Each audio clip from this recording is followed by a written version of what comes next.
Hi, I'm Darren Watson, and I'm here with Ben Fulton, the founder and designer from Redwitch, and a good buddy of mine, and we're going to talk today about Seven Sisters, bro. So what can you tell me? What was the inspiration for the Seven Sisters? Well, the Seven Sisters was a combination of different ideas that I had probably about 8 years ago. I've been toying with the idea of doing a product range of mini pedals because no one else had done that. I was looking at the possibility of offering something which was rechargeable. Cool. Again, something that hadn't been done by anybody. And then was also, I wanted to produce a product range within the Redwitch family that was a little more accessible price-wise, a few less features, but still offered the really high-end sound and the build quality and stuff. Right, which is what Redwitch is known for. Yeah. So okay. So it was a combination of those things. The recharging technology wasn't quite at a point where there wasn't a product available to manage the power side of things at that point, which is one of the reasons that it took a little longer to come out.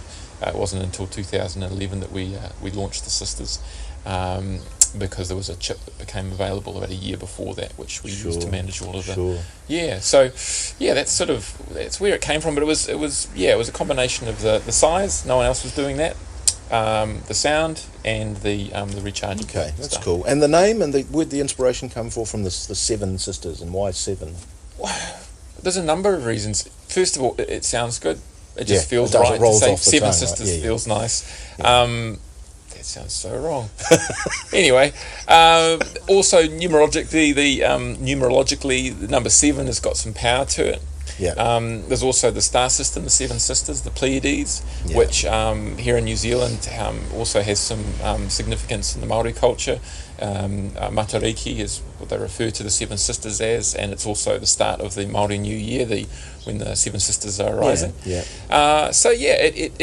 felt right. And then from a player's perspective, 7 was a good number of different products to offer a really broad palette of sounds. Sure. So, and you didn't find that... Did you come up with the idea of 7 pedals first, or the name, and then fit the pedals in? That's a really good question.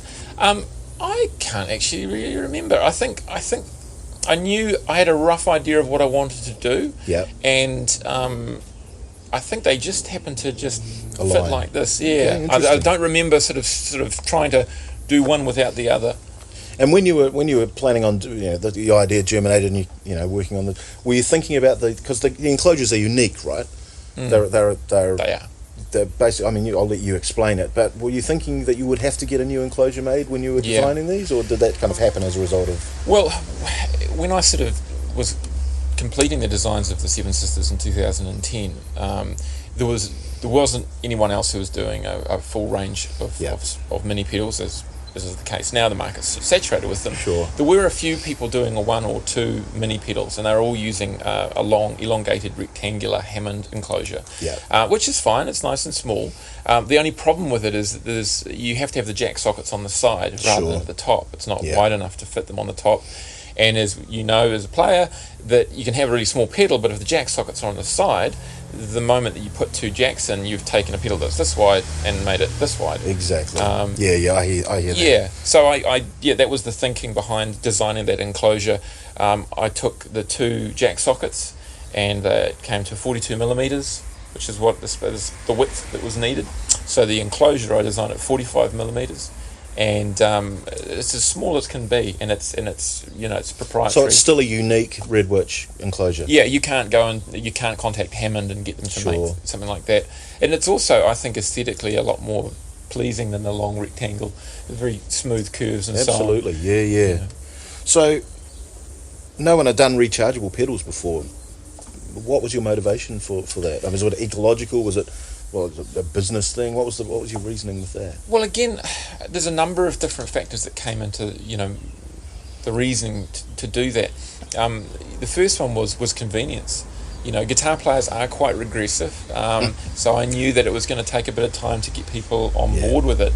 But I know that a lot of players out there who use just batteries, who don't like using a power supply because the issue with ground loops, and particularly if you're travelling internationally, then you've got all sorts of inherent issues with step down and step up transformers. So for the folks that just use 9-volt batteries in their pedals, that tallies up really quickly. It's an expensive process, and it's also not that great for the environment. Whilst lithium-ion cells aren't particularly ecologically great either. One will last you for 2 years. Yeah, you're not biffing them in the bin every week. Yeah, exactly. So the cost of replacing one battery every 2 years is a lot less than the cost of buying a 9-volt battery. Yeah, and I know for a fact that these things last for hours and hours and hours of real playing time. It's not some made-up number. I mean, I personally experienced even the delay will last 10 to 12 hours of solid playing time. Yeah. And still sound mint. So you've obviously hit a kind of a good mark there. Do you think people understand also just that they can use these plugged into their power boards, running off regular power supply while not in recharge mode? Yeah, that is a point. Yeah, we get a lot of questions about that. Basically, you can use the pedal as you would any DC powered external supply pedal. You can just plug your supply into it and leave it. You don't need to think about it. And it doesn't do any harm at all. No, none whatsoever. Yeah. It's just running just literally like any other pedal. And then the rechargeable functionality is there if you want it. Brilliant. Yeah. Brilliant. So if all your other pedals go down and your power, at least the Seven Sisters pedal will still be working. Exactly, yeah. Okay. Who do you think, is there a specific kind of part of the market or a particular musician you targeted these pedals towards when you were thinking of... Yeah, well, sonically, the design of them, the quality of the sound of them is equivalent to our premium range. Absolutely. So they are professional level pedals. They're designed for name players to use. We've got a bunch of great artists, international artists who are using the Seven Sisters. The benefit of them, obviously, is the rechargeable sort of side of it, the size of it, and the tone. So those three things. Yeah. So I know of a number of guys who are international players who will have a single date in another country, and so they'll just grab the Seven Sisters board, charge it up, and they'll carry off it to Vladivostok and see you later. Exactly, because the backline's provided. Yeah. So that really top end of the pro level players. And God knows when you're paying excess baggage charges, it's a lifesaver. And right through to guys who are gigging sort of every week. Professional musicians and so on, the ease of just adding one or two of them into your pedal board. People who are recording, I know a number of guys who are session players in LA who have, they'll just chuck a couple of the Seven Sisters into their pedal bag because it's just so easy, if you need a little extra this, a little extra that, right through to guys who might be gigging every week or two with friends and so on. They're really for everybody, again, who's after good quality sound, something that's really small and convenient, and again, that rechargeable thing makes them really really convenient. Now, just to kind of clear up another thing that I know people have talked to me about too is the differentiation between the Violetta and the Violet and the whole. It's not part of the Seven Sisters range, but it is rechargeable. Yeah, that's right. The Violetta is part of the original Chrome series, so it's got a lot more functionality to it, and it's chrome plated, whereas the Violet is of the Seven Sisters range. Yeah. Okay. Cool. Awesome. And I guess one more question that a lot of people ask, and you probably get asked this all the time anyway, but I'm going to ask you again. The design and like the graphics and the fonts and just the whole package. Who did the artwork for it? That's a cool question. The images of the women, the 7 images, that was done by my partner Rachel Ganaway. She's an artist and conceptualised those. We talked about what I was after. I'm a big fan of minimalism, and we discussed aiming for something with a slightly Japanese aesthetic. So she came up with a whole range of images, and I chose the 7 that I wanted to use. And then they went to Anne Adams, who was our graphic designer, and she selected fonts and colours. And I worked with her on the layout. Unfortunately, Anne passed away a few years ago. It was the last project she worked on for us. So, well, it's beautiful work. I mean, they're just laid out together. They are very striking as almost a work of art unto themselves. Well, she was a very talented lady, and we really treasure the input that she had into the appearance.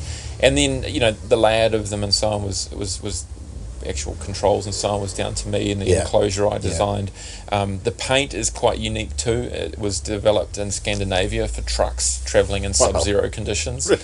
So they're super glossy. If you compare the Seven Sisters paintwork to a pedal that's been powder coated, which most pedals are, there's a lot more gloss to them, a lot more sheen and shine. They're a beautiful thing. Yeah, and they're really durable too. So, a lot of effort went into how they look and that to differentiate them, because I knew that once they came out as the range, lots of other companies would jump on board and do that, and that's happened. And boy, howdy did they! Yeah, and that's fine. But I knew, aesthetically and sonically, I knew that they had to stand alone from the outset. Sure. And sure enough, without mentioning any names, you can sort of see there's a whole host of companies that have jumped on with mini pedal ranges, and so many of them are still just using the side jacks, long rectangular Yeah. Hammond box just off the shelf. So. Which kind of negates the point, really, because you double your architecture anyway.